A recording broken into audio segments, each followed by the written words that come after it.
네, 다음에는 뇌일 구조의 특성에서 뇌일 형성과 성장이라고 볼 수 있으세요. 그래서 우리가 뇌일의 형성 과정인데 우리가 임신 8에서 9주경에는 손톱이 형성되는 부위에서 표피의 각질층과 투명층이 각질판으로 이제 변하기도 하고요.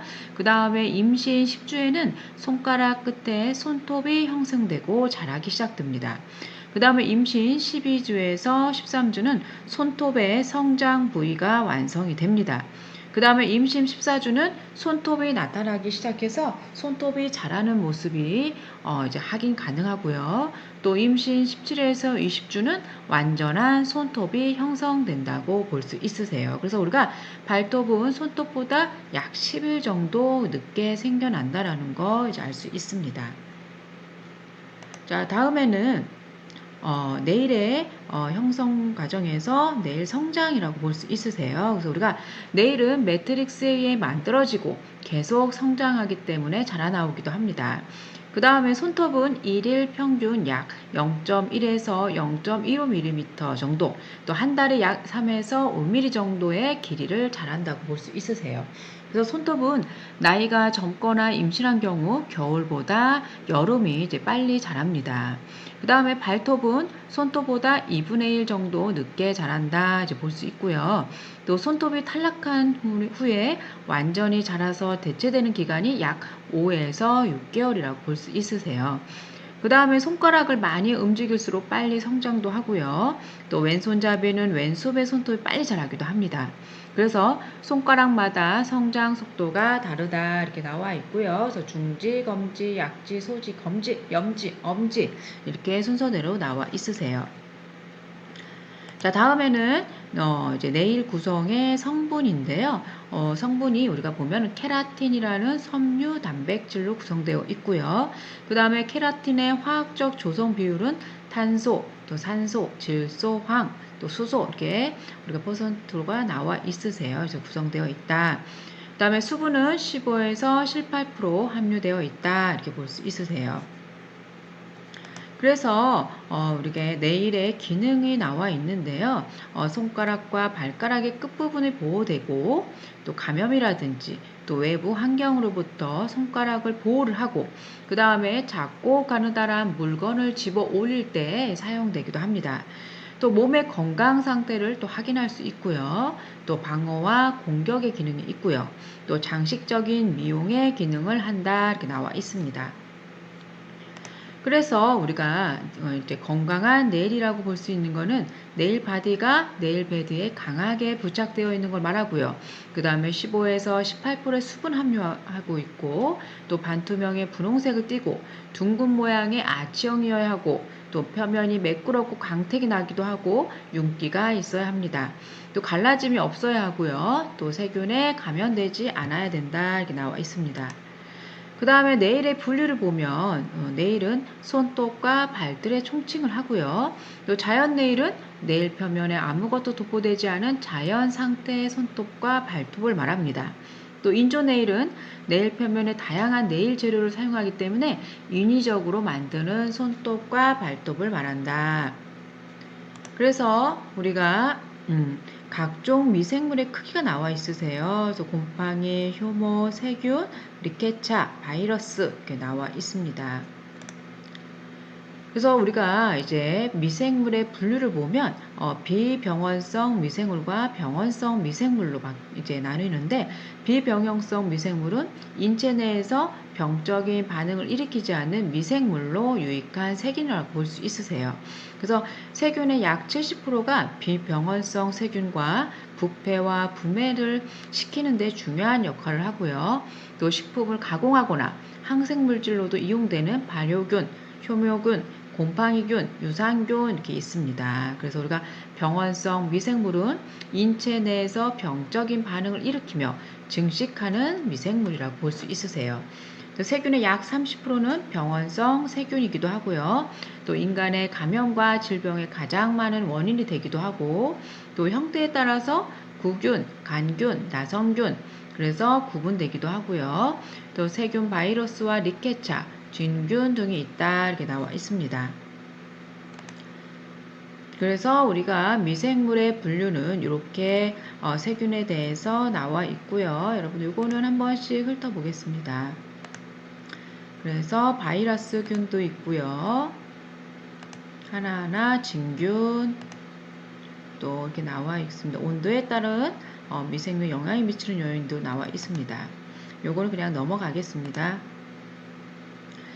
자, 다음에는 우리가 소독하기라고 되어 있으세요. 우리가 정말 네일아트에서 제일 중요한 게 소독이라고 볼 수 있습니다. 우리 손에 아니면 발에 균에 의해서 다른 사람의 균이 또 옮길 수도 있는 부분이기 때문에 우리가 네일에서는 소독이 가장 위생에서 중요하다.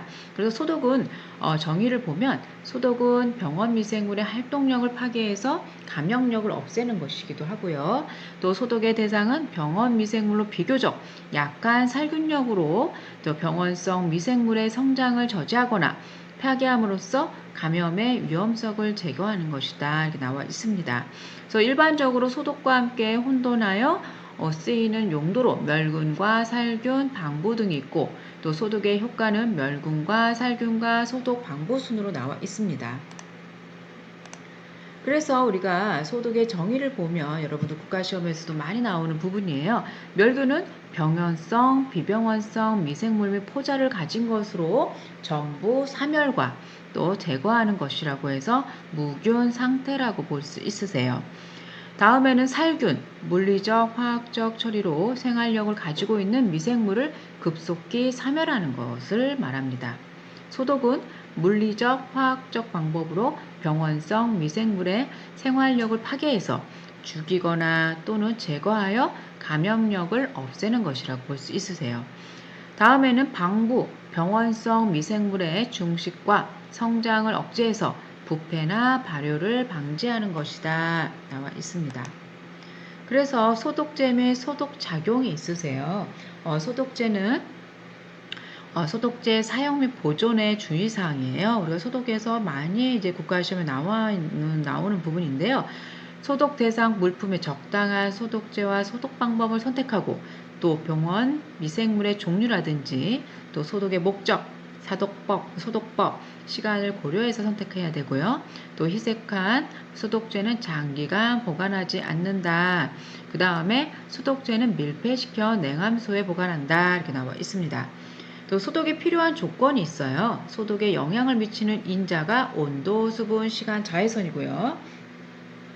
또 물리적 소독은 열, 수분, 자외선입니다. 또 화학적 소독은 물과 온도와 농도, 시간이라고 볼 수 있으세요. 그래서 우리가 살균 작용의 기전이라고 되어 있어서 산화작용과 균체 단백질 응고작용, 또 균체 효소 불활성화 작용, 또 균체의 가수분해 작용, 탈수작용, 중금속염의 형성, 핵산의 작용, 균체의 삼투성 변화 작용이 있습니다. 그래서 우리가 자연소독법이라고 해서 태양광선에 의해서 이제 살균되는 게 있으세요. 그래서 우리가 파장이 290에서 320 정도라고 볼 수 있습니다. 그 다음엔 자연소독 중에 한냉이라고 있어서 우리가 세균의 신진대사 기능에 필요한 효소의 활성을 떨어뜨려 세균 중식의 속도를 늦추기는 하나 사멸시키지 못합니다. 그 다음은 희석이에요. 희석 자체에 살균의 효과를 없으나 세균 수가 적을 때는 많은 효소를 분비할 수 없게 되면서 주위 환경으로부터 영양을 물질의 흡수가 자연히 된다. 그래서 우리가 또 물리적 소독법이라고 해서 건혈멸균법이 있어요. 그래서 하염멸균법이 있는데 멸균하고자 하는 물체를 불꽃에 20초 이상 직접 접촉시켜 표면에 붙어있는 미생물에 데워서 사멸시키는 방법이라고 볼 수 있습니다. 다음에는 건혈멸균법이라 해서 우리가 140도씨에 4시간 정도 160에서 180도씨로 해서 한두 시간 동안 멸균시키는 것을 볼 수 있으세요. 그래서 사용규구와 대상물을 참고하시면 됩니다. 다음에는 소각법이 있습니다. 그래서 소각법은 우리가 태워서 이제 멸균시키는 방법이라고 있어요. 그래서 우리가 사용 대상물은 이와 같고요. 다음에는 소각법이라고 해서 똑같이 아까 말씀드린 건데요. 이렇게 아까 말씀드린 거고요. 또 자비소독법이 있습니다. 그래서 100도씨 끓는 물에 2~30분 정도 가열해서 멸균시키는 것이라고 볼 수 있으세요.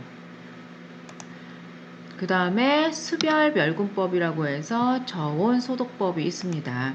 또 자비소독법과 저온소독법, 그 다음에 고압증기멸균법 참고하시고요.